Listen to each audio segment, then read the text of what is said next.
અચાનક જવાનું થયું આપણે હર્ષદ, તો આપણે ચલો જઈએ આપણે આજે હર્ષદ માતાજીના દર્શન કરવા. પછી ચડી ગયા આપણે હાઈવે ઉપર. હાઈવે ઉપર ચડીને બહુ મજા સરસ. અમે 3 ફ્રેન્ડ હતા, 2 ફ્રેન્ડ મારી સાથે 2 બીજા હતા, એક હું હતો. પછી આપણે પહોંચી ગયા હર્ષદ. સામે દેખાય કોયલો ડુંગર, આ મસ્ત મજાનો પુલ. આવો નજારો જોવા નહીં મળે તમને કોઈ દી. આ પછી આપણે પહોંચી ગયા કોયલા ડુંગરની પાસે. રોડ કામ ચાલુ છે, નવો રોડ બની રહ્યો હર્ષદમાં. પછી માતાજીના કરી લીધા આપણે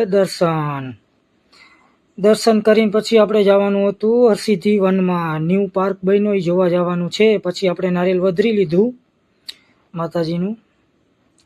પછી આપણે જાશું હરસિદ્ધિ વનમાં, કેમ કે અહીંયા જવાનું છે. મેન તો એ જ જોવા આવ્યા હતા. પછી પહોંચી ગયા આપણે હરસિદ્ધિ વનમાં. ન્યૂ પાર્ક બન્યો, આઈ લવ હરસિદ્ધિ વન. જોઈ લ્યો કેવોક નજારો. આવો નજારો જોવા તમને નહીં મળે. ન્યૂ પાર્ક બન્યું હોય દ્વારકા હાઈવે હર્ષદ આવે છે. આ ગામડાની મોજ કેમ છે. જૂના મકાનો જોઈ લ્યો, બહુ સરસ બનાવ્યું છે. પછી શું, પછી આપણે કર્યું તો ઠાઠામાં બેસી ગયા. પછી આપણે જોતા હતા, બધું આવડતું તો હે નહીં, પણ આવો નજારો જોઈ લો. મસ્ત મજાનું ગાર્ડન બનાવ્યું છે. પછી કૂવામાંથી થોડુંક પાણી કાઢતા હતા. પાણી તો નહોતું, તોય અમે પાણી કાઢવાનો ટ્રાય કરતા હતા.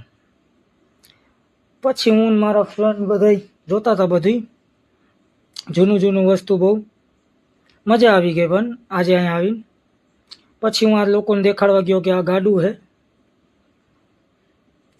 જોઈ લ્યો, બહુ મજા આવશે.